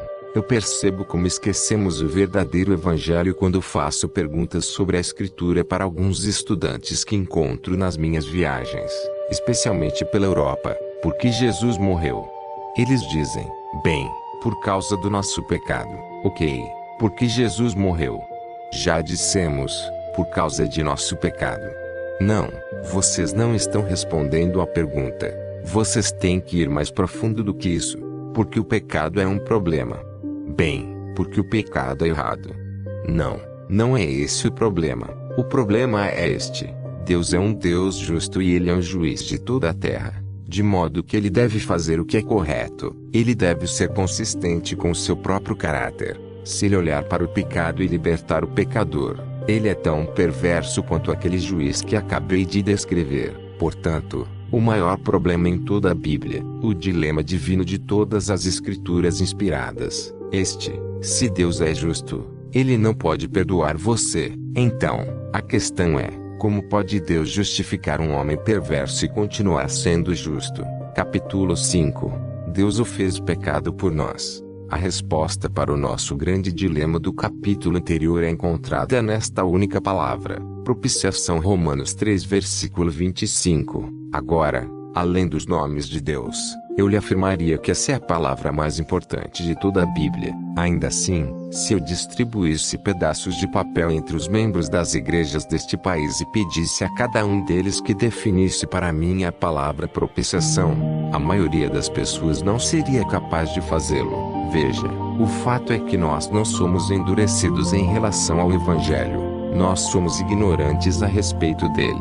Essa é a palavra mais importante da Bíblia e, mesmo assim, a maioria das pessoas não sabe disso. O conceito mais importante em toda a Bíblia é como Deus pode ser justo e, ao mesmo tempo, o justificador dos pecadores. Ainda assim, isso é algo sobre o que poucos sequer ouviram falar. Nosso texto principal diz: a quem Deus propôs como propiciação. Deus expôs Cristo publicamente para aniquilar o pecado. Falando sobre a cruz, Martin Lloyd-Jones diz que Deus emplacou seu Filho. Essa é uma palavra interessante. Deus fez Jesus tornar-se uma espécie da placa, um sinal para todos os que passam pela estrada, no local mais visível em que se poderia estar. Quando você vai a Missouri, você vê outdoors por toda parte, de tal modo que não consegue sequer contemplar a natureza por causa de tantas placas que existem lá. Existem anúncios emplacados por todo lugar para o qual você olhar. Do mesmo modo, Deus emplacou seu Filho no centro do mundo, na cidade religiosa mais importante da face da terra. Lá, à vista de todos, uma cruz foi levantada e o seu Filho foi pregado nela. Agora, por que Deus expôs seu Filho publicamente? O ponto é que Deus estava fazendo bem mais do que apenas salvando o homem naquele madeiro. Uma questão que precisa ser respondida é: o que é propiciação? Uma propiciação é um sacrifício feito no lugar da parte culpada, que justifica, ou satisfaz a justiça de Deus, e faz com que seja possível para Deus perdoar homens pecadores. É um sacrifício feito no lugar do pecador, para que a justiça, que demanda sua morte, seja saciada, e sua ira, e santo ódio contra o pecado sejam apaziguados, de modo que Deus possa livremente perdoar. E esse sacrifício foi o próprio Cristo. Agora, vamos falar sobre a morte de Cristo por um momento. Nós sabemos que aquele que deveria morrer no madeiro haveria de ser um homem, pois o sangue de touros e de bodes não pode remover pecados. Hebreus 10 versículo 4. Foi Adão quem pecou. Foi a raça de Adão que caiu. Logo é um filho de Adão que deve morrer no lugar do culpado. Porém, aquele que deve morrer naquele madeiro haveria de ser mais que um homem. Ele deve igualmente ser Deus. Porque aquele que morreria no madeiro deveria ser Deus. Primeiramente, há esta pequena frase do livro de Jonas: ao Senhor pertence a salvação. Jonas 2 versículo 9. Isaías é bem mais claro ao nos mostrar que Deus não divide seu título de Salvador com ninguém. Isaías 42 versículo 8 e 48 versículo 11. É por isso que a doutrina das testemunhas de Jeová é uma abominação, porque elas dizem que Deus fez uma criatura inocente para descer e salvar os homens, a fim de remover o pecado. Ora, se fosse o caso, então fora uma criatura que nos salvara. Mas o que você precisa entender é que Cristo não era uma criatura, mas o Criador, o eterno Filho de Deus que desceu do céu, não julgando como usurpação ser igual a Deus. Filipenses 2 versículo 6. Ele não deixou de lado sua divindade. Ele deixou de lado a glória e os privilégios de sua divindade. Ele não se tornou algo menor que Deus, mas ele se tornou algo que Deus nunca foi. Ele trouxe sobre si a natureza humana. Ele tomou para si a carne e tornou-se homem. Ele foi para aquele madeiro, como Deus homem. Morreu naquele madeiro como Deus homem. E ressuscitou dentre os mortos como Deus homem. E aquele a quem nós chamamos de Salvador não é somente homem, mas é Deus. De modo que as palavras de Jonas permanecem intactas. Ao Senhor pertence a salvação, porque aquele que morreria no madeiro deveria ser Deus. Em segundo lugar, porque aquele que iria ao madeiro precisava entregar sua própria vida. Você diz: um homem pode fazer isso. Mas não pode. Um anjo pode fazer isso. Não Não pode. Por quê? Imaginemos que você precisa de um carro e eu estou dirigindo um que peguei emprestado do pastor. Quando percebo sua necessidade, dou a você o carro do pastor. Ora, eu não estou lhe dando meu carro, eu estou dando algo emprestado de outro. De onde a vida de um homem vem? Vem de Deus. Os anjos possuem vida inerente a eles próprios? Não. Mas Jesus disse: tenho autoridade para entregar a minha vida, e também para reavê-la. João 10 versículo 18. Aquele que morreria no madeiro deveria entregar a sua vida, não uma vida emprestada de outro, porque aquele que morreu no madeiro deveria ser Deus. Em terceiro lugar, porque ninguém além dele poderia suportar tão santa ira e ressuscitar. As montanhas se derretem diante da ira de Deus, os rios secam diante da ira de Deus, nações são destruídas diante da ira de Deus, e um dia todo o universo será dissolvido em fogo pela ira de Deus. Quem, a não ser o próprio Deus, pode suportar tamanha ira e ressuscitar? Como diziam os puritanos, ninguém além de Deus poderia permanecer diante de tamanha ira, para que você pudesse ser salvo. Alguém teve que receber a ira divina em seu lugar, e foi o próprio Deus quem o fez. Ao Senhor pertence a salvação, porque aquele que morreu no madeiro deveria ser Deus. Eu estava ministrando em uma universidade alguns anos atrás e, após minha pregação, uma sessão de perguntas e respostas foi iniciada. Um estudante se levantou, parecendo bastante nervoso, e disse: eu tenho um problema para você, pregador. Como pode um homem sofrer por algumas poucas horas naquele madeiro e pagar os pecados de uma multidão de homens e salvá-los de uma eternidade no inferno? Isso não é certo. Então, silenciosamente, eu comecei a chorar. Eu disse: jovem, obrigado por fazer essa pergunta, porque a resposta é a minha favorita. Aquele homem sofreu por poucas horas no madeiro e salvou uma multidão de homens de uma eternidade no inferno unicamente porque aquele único homem era mais digno do que todos os outros colocados juntos. Ele, sozinho, valia mais do que todos os homens juntos, e é por isso que o sofrimento dele foi suficiente para comprar todos os outros. Nós não precisávamos do sacrifício de um bom homem, nem de um rei, nem de um homem perfeito, nem de um anjo, nem de um arcanjo. Nós precisávamos do sacrifício de alguém infinitamente valioso para pagar a punição infinita que merecíamos, devido à nossa culpa infinita, por pecarmos contra um Deus infinitamente santo. Quando os teólogos falam sobre o perfeito sacrifício de Cristo, eles não dizem apenas que ele era sem pecado, mas eles também falam do valor infinito da vida que foi entregue como oferta. Se você pegar uma balança cósmica gigante e colocar de um lado dela tudo o que você puder achar, estrelas e galáxias, sóis, luas e planetas, montanhas e montes, traças e homens, grilos e palhaços, areia e rochas de granito, tudo o que você puder encontrar em toda a criação, e colocar Jesus no outro lado, ele certamente ultrapassa todos eles.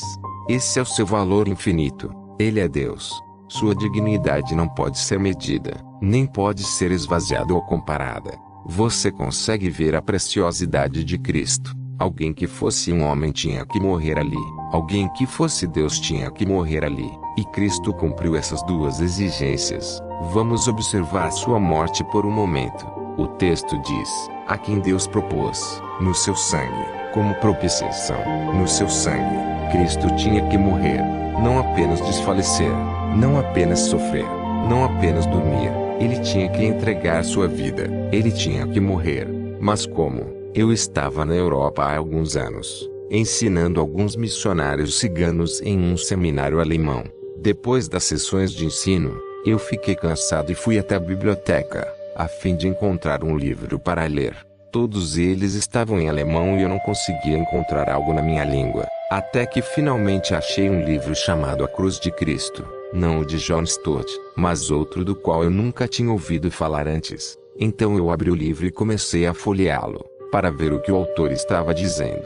Foi quando eu li o seguinte: quando Jesus Cristo estava naquele madeiro, Deus olhou do céu e viu o sofrimento que fora afligido sobre o Filho de Deus pelas mãos dos romanos, de modo que ele contou isso como pagamento pelos nossos pecados. Ora, isso é heresia. No entanto, se você escutar a maioria das pregações atuais, Isso é tudo que você sempre irá ouvir. Quando foi lançado o filme A Paixão de Cristo, de Mel Gibson, um pregador famoso foi convidado a participar de um programa em certa rádio. Nesse dia, eu estava trabalhando na fazenda. Quando o programa começou, eu aumentei o volume do rádio e me sentei no caminhão, ouvindo.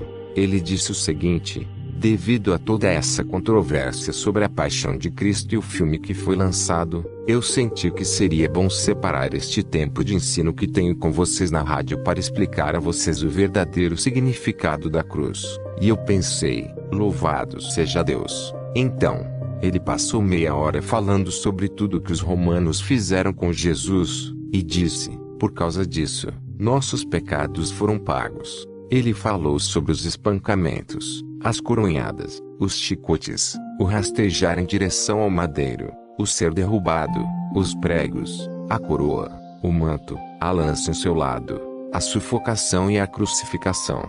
Ele falou sobre absolutamente tudo, mas esqueceu do principal. Eu não quero diminuir nada dos sofrimentos físicos de Cristo, mas o homem perdeu completamente o evangelho ao focar apenas isso. Se hoje você é salvo, você não é salvo porque os romanos pregaram Jesus num madeiro, nem porque os judeus o chicotearam ou porque o espancaram violentamente. Se hoje você é salvo, isso se deve ao fato de que, quando ele estava naquele madeiro, ele carregou os nossos pecados e o seu próprio Pai o esmagou como sacrifício. Isaías 53 versículos 10. Nós não somos salvos por aquilo que os romanos fizeram com Jesus, nós somos salvos por aquilo que Deus fez com seu Filho. Pense nisto por um momento. Jesus está no madeiro, e ele exclama: Deus meu, por que me desamparaste?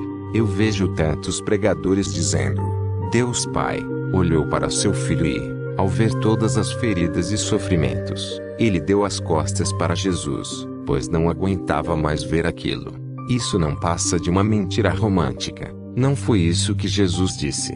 O próprio Jesus testificou que o Pai o havia desamparado completamente, por causa do pecado que estava imputado sobre si. Ele estava carregando o meu e o seu pecado. Cristão, ele se tornou o bode expiatório. Ele se tornou o verme. Ele se tornou a serpente levantada no deserto.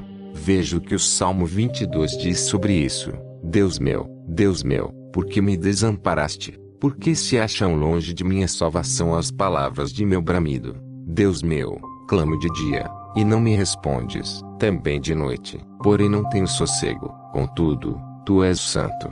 Versículo 1 a 3. Nos primeiros versos, ele grita a Deus, e sua queixa é: Deus meu, por que me desamparaste?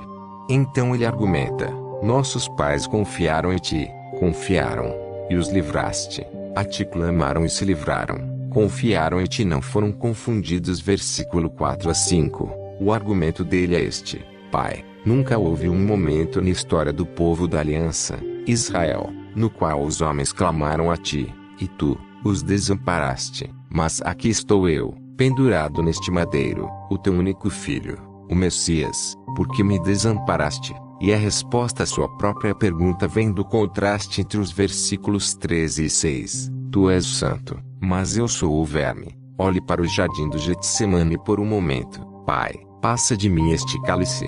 Gotas de sangue, suor vindo de sua testa. Pai, passa de mim este cálice. Esses pregadores, eles dizem: ah, Jesus não queria ir para aquela cruz romana. Isso é uma mentira.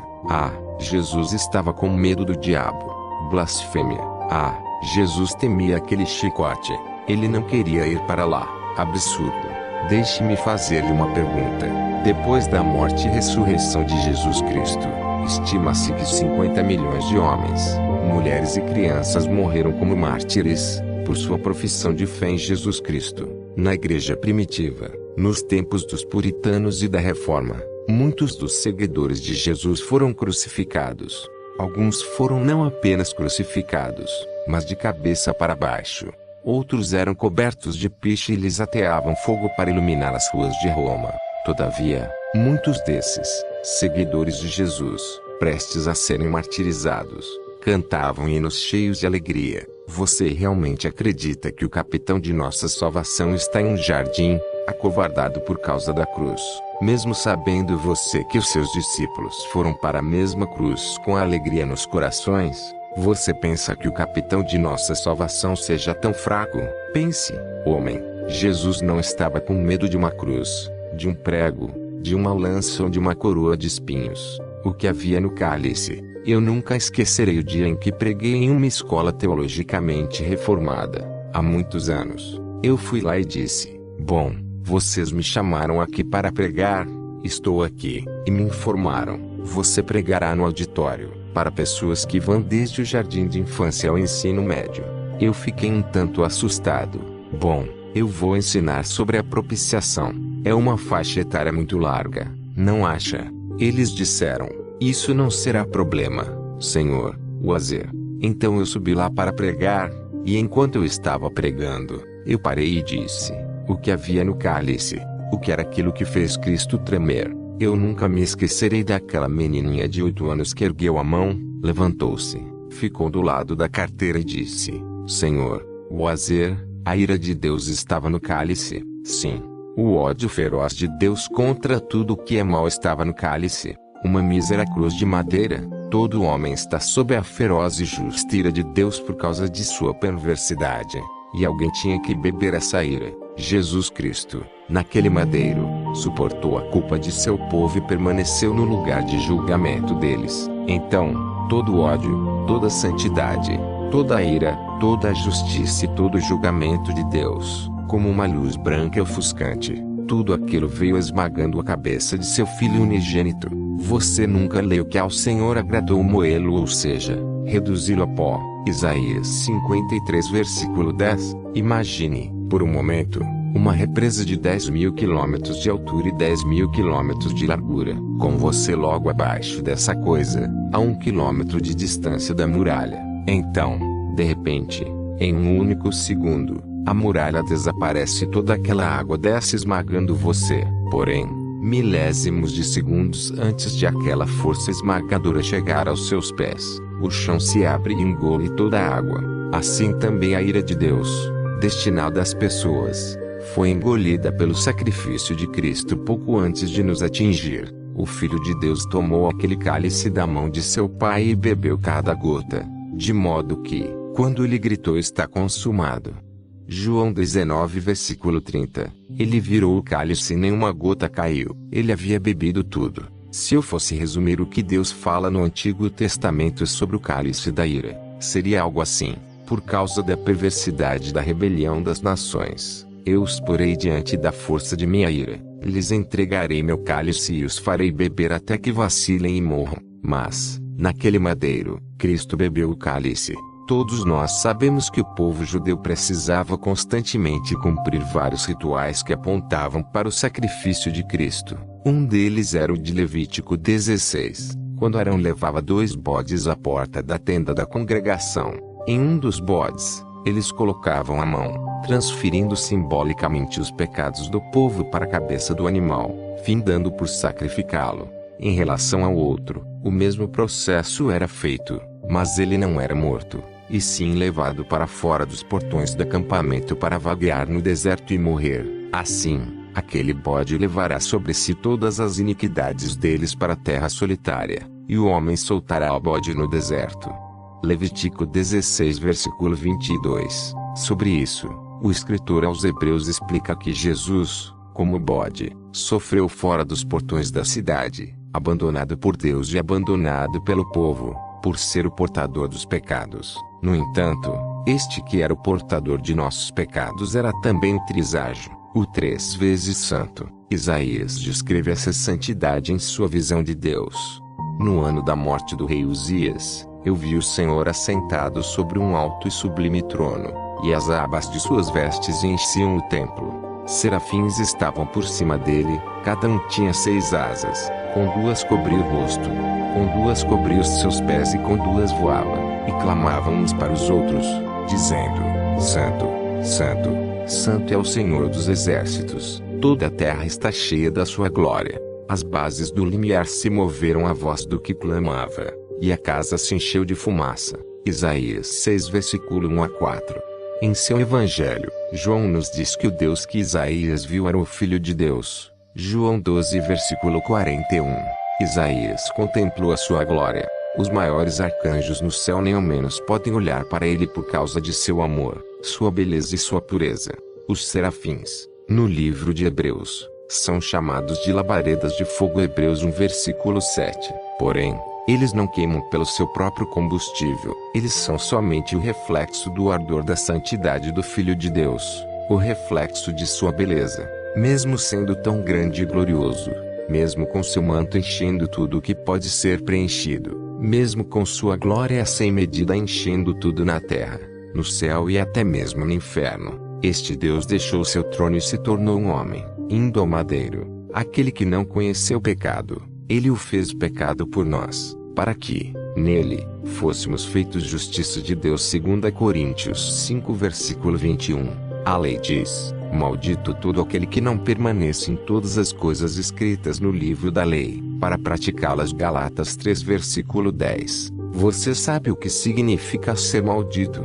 É algo terrível. Se você olhar para todo o Antigo Testamento, você verá que isso é algo simplesmente horrível. Você deve passar noites e noites buscando meditar na Escritura para compreender a totalidade disso. E a Bíblia nos diz que, antes de sua conversão, você estava debaixo da própria maldição de Deus. Você sabe o que significa estar debaixo da maldição de Deus? Essa é a única maneira com que consigo definir. Significa que o pecador é tão vil, tão doente, tão perverso e tão repugnante diante de Deus e dos céus, que a última coisa que esse pecador irá ouvir quando der o seu primeiro passo rumo ao inferno é toda a criação se prostrando e aplaudindo a Deus por ter o Senhor livrado a terra de uma praga como ele. As Escrituras ainda nos dizem: Cristo nos resgatou da maldição da lei. Galatas 3 versículo 13. Ele se tornou uma maldição por nós. Cristo se tornou uma maldição, um miserável, uma coisa vil. Como alguém consegue não chorar diante de algo como isso? Se você tem um coração tão duro que você sequer consegue se emocionar com isso, então chore pelo seu coração duro, para que Deus toque em você. Você conhece a história de Abraão e seu filho.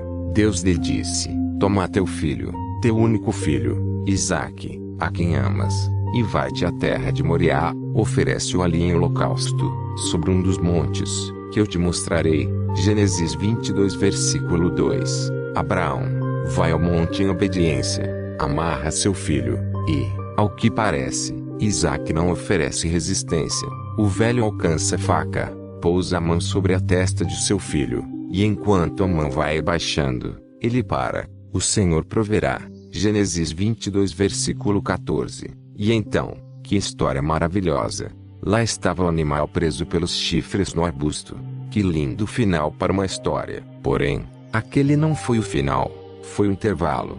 Centenas de anos depois, em uma colina chamada Calvário, Deus Pai pousa sua mão na cabeça de seu filho unigênito e o sacrifica. Veja, essa é a cruz que todos esses pregadores modernos escondem no fundo do baú, ao invés de porem na mesa de centro, porque é uma coisa vergonhosa, horrenda e terrível. A cruz é uma coisa horrorosa e vil, não o tipo de coisa que você põe em volta do pescoço.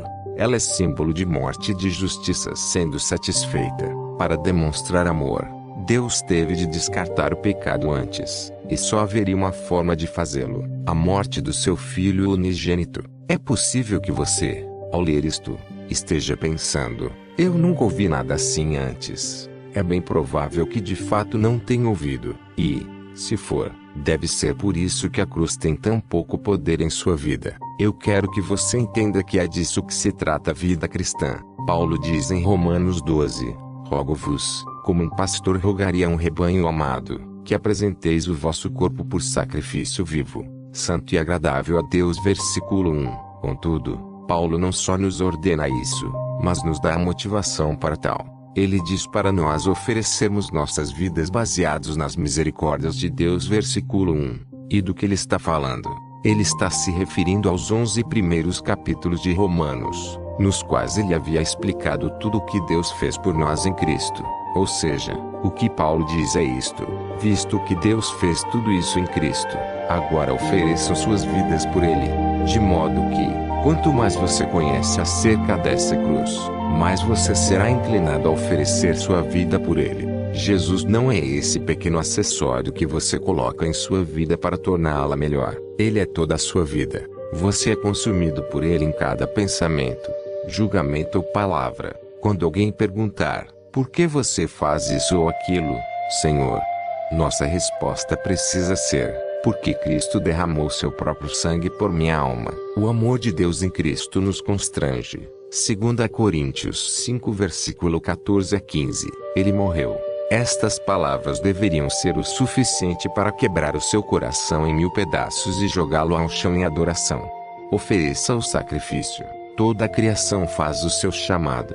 Ofereça o sacrifício. Uma vida por todo o que tem pecado. Ofereça o sacrifício. O inocente tem de ser morto pelos seus. Ofereça o sacrifício. Para trazer o homem de volta a Deus.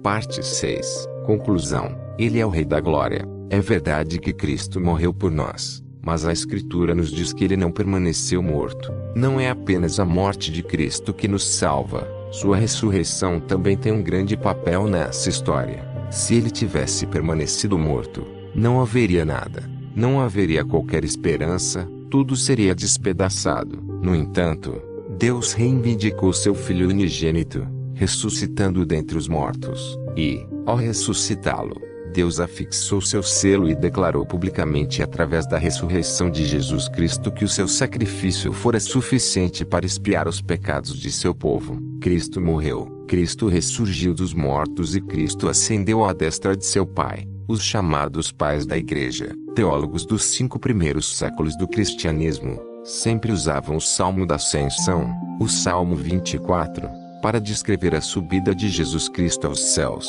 E é aqui que vamos finalizar. Ao Senhor pertence a terra e tudo o que nela se contém, o mundo e os que nele habitam. Fundou a ele sobre os mares e sobre as correntes a estabeleceu. Quem subirá ao monte do Senhor?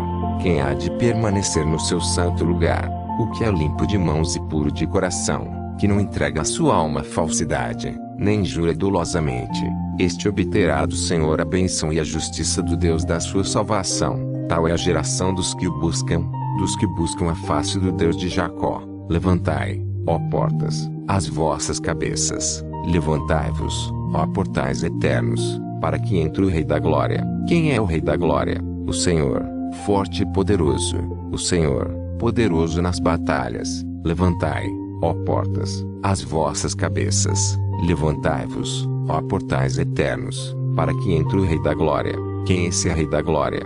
O Senhor dos Exércitos. Ele é o Rei da Glória. Como evangélicos, nós estamos constantemente defendendo a deidade de Jesus Cristo, e isso é ótimo. Jesus Cristo é Deus no mais pleno sentido do termo. Porém, nunca devemos esquecer que Jesus Cristo também se tornou um homem no mais pleno sentido do termo, porquanto há um só Deus e um só mediador entre Deus e os homens, Cristo Jesus, homem. 1 Timóteo 2 versículo 5.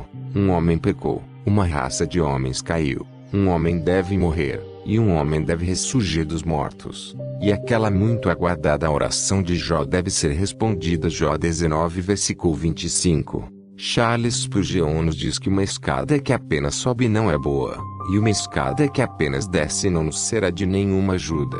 Precisamos de uma escada que suba e desça, precisamos de um Salvador que seja Deus e homem, e aquele Deus homem, Cristo Jesus, ressurgiu dos mortos e, após 40 dias, ascendeu à destra de seu Pai, fazendo com que pela primeira vez, em toda a história da criação, um homem subisse às portas dos céus, clamando o que encontramos no versículo 7. Levantai, ó portas, as vossas cabeças, levantai-vos, ó portais eternos, para que entre o Rei da Glória. Então, todo o céu atrás daquelas portas entra em estado de choque, em silêncio e espanto.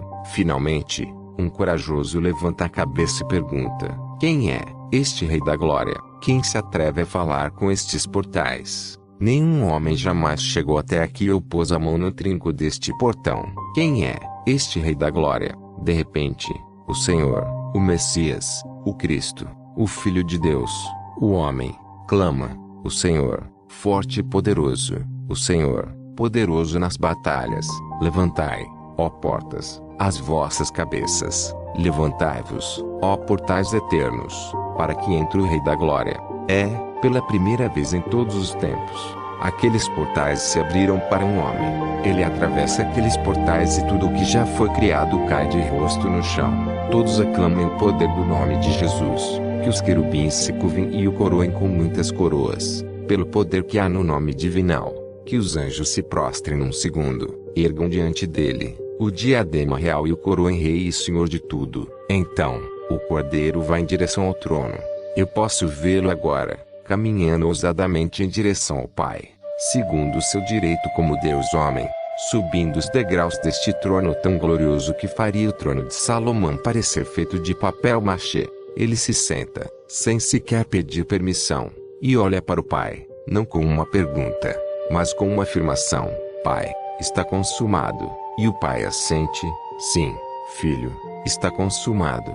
Este Jesus, que vós crucificastes, Deus o fez Senhor e Cristo. Atos 2 versículo 36. Não pense que eu vou pedir para que você torne Jesus Senhor da sua vida. Essa é a coisa mais ridícula que eu poderia pedir para você fazer. Jesus Cristo já é o Senhor da sua vida. Quer você o sirva ou não, quer você o bendiga, amaldiçoe, odeie, o ame, de qualquer modo, Ele é o Senhor de sua vida, porque Deus deu a Ele um nome que é sobre todo nome, para que ao nome de Jesus Cristo todo joelho se dobre e toda língua confesse que Ele é o Senhor. Filipenses 2 versículo 9 a 11. Alguns de vocês se curvarão por causa da graça que lhes foi dada, e outros se curvarão porque as rótulas de seus joelhos serão quebradas por aquele que governa as nações com um bordão de ferro. Salmos 2 versículo 9. Se alguém ficar ofendido com estas verdades, eu não vou me desculpar por apresentar o Deus da Bíblia. Eu venho de uma longa linhagem de homens, a maioria já enterrados, mas todos bem recebidos na glória, que não pensam nas opiniões de homens ou no caminho que o resto dos evangélicos irá percorrer. Eu quero que você saiba que há um Deus no céu que é digno de todo louvor, glória e honra, e que Ele exige isso de você, ao entrar pelos portões eternos. Ele tornou possível que você venha a Deus. Quando o salmista pergunta: quem subirá ao monte do Senhor? Quem há de permanecer no seu santo lugar? A resposta correta seria: nenhum de nós. Porém, agora que Cristo está no seu trono, nós possuímos a sua justiça e somos conclamados a permanecer neste lugar de adoração. Ele clama: ah, todos vós, os que tendes sede, vinde às águas, e vós, os que não tendes dinheiro, vinde, comprai e comei. Sim, vinde e comprai, sem dinheiro e sem preço, vinho e leite, porque gastais o dinheiro naquilo que não é pão, e o vosso suor, naquilo que não satisfaz. Isaías 55 versículo 1 a 2.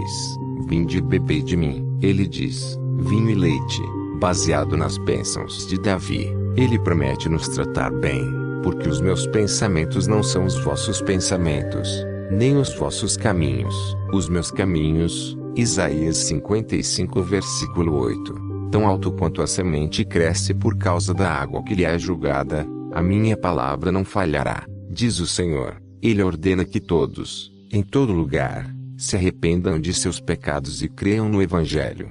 Procurem-no enquanto ele ainda pode ser achado. Se, ao ler tudo o que foi dito aqui, você perguntar: irmão Paul, eu posso ser salvo? Minha sincera resposta será: eu não sei. Contudo, deixe-me dizer-lhe algo. Talvez você tenha aberto este livro porque ele foi presente de algum amigo e você o leu com dificuldade, esperando que isto acabasse logo. Você leu com a mente vagando, sem muita atenção, de modo que Cristo não significa nada para você, nada mais do que quando você começou a lê-lo. Então, minha resposta é não. Você não pode ser salvo, pelo menos, não agora, porque você não tem arrependimento em seu coração, nenhum quebrantamento quanto ao pecado ou quanto ao preço que foi pago por você, para que você pudesse viver. Porém, se você disser: irmão Paul, eu comecei a ler sem nenhuma intenção de aprender algo, mas, durante a leitura, Deus tomou meu coração e eu comecei a pensar sobre coisas eternas, e, enquanto li o Evangelho sendo exposto, eu fiquei ciente de meu pecado, e de minha perversidade diante de um Deus santo. Então, Ao ler sobre Cristo, meu coração saltou de alegria, de modo que pude dizer a mim mesmo: eu sou a mais perversa das criaturas. Será que há alguma esperança para mim? Sim, há esperança para você. Você tem as sementes do arrependimento em seu coração. Agora, falta-lhe uma coisa: creia no Senhor Jesus Cristo e você será salvo. Pois todos aqueles que invocam o nome do Senhor serão salvos. Romanos 10 versículo 13. E, de todos aqueles que creram nele, nenhum deles foi confundido ou desapontado. Romanos 10 versículo 11. No entanto, saiba disto: o relógio está andando, o tempo está voando e a morte e o inferno estão se movendo. Cristo irá retornar e então será tarde demais. Algumas pessoas me dizem: eu não penso muito sobre a vinda de Jesus. Creio que ele não retornará nos próximos 1000 anos.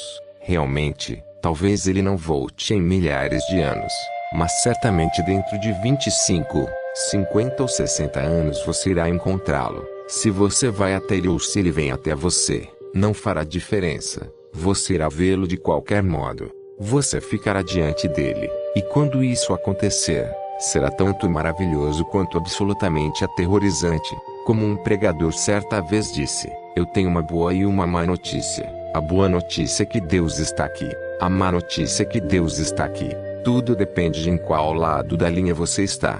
Ele virá, ele romperá do céu, e os maiores e mais poderosos homens e todos os seus exércitos clamarão às montanhas para que os enterrem. Apenas por causa de um vislumbre daquele que monta o grande cavalo branco. Você precisa entender que o poder de Deus é tal que ele está sentado sobre todas as coisas com absoluta soberania. De modo que, se todo o universo criado, com anjos e homens, demônios e diabos, principados e potestades, se voltasse contra ele para lutar, eles não teriam mais força do que se o mais fraco deles se levantasse sozinho contra o Senhor. Eles não teriam mais força do que um ácaro batendo em sua cabeça com um pedaço de pedra. Você será julgado e, se seu nome não estiver escrito no livro da vida do Cordeiro, você será encontrado insuficiente e será jogado no inferno. E não engula esta bobagem de que o céu é céu porque Deus está lá e o inferno é inferno porque Deus não está lá. Esqueça essa bobagem, meu amigo. O inferno é o inferno porque Deus está lá. O inferno é a pura e flamejante ira e justiça de Deus. Você nunca leu que a fumaça de seu tormento sobe na presença do Cordeiro? Apocalipse 14 versículo 10 a 11.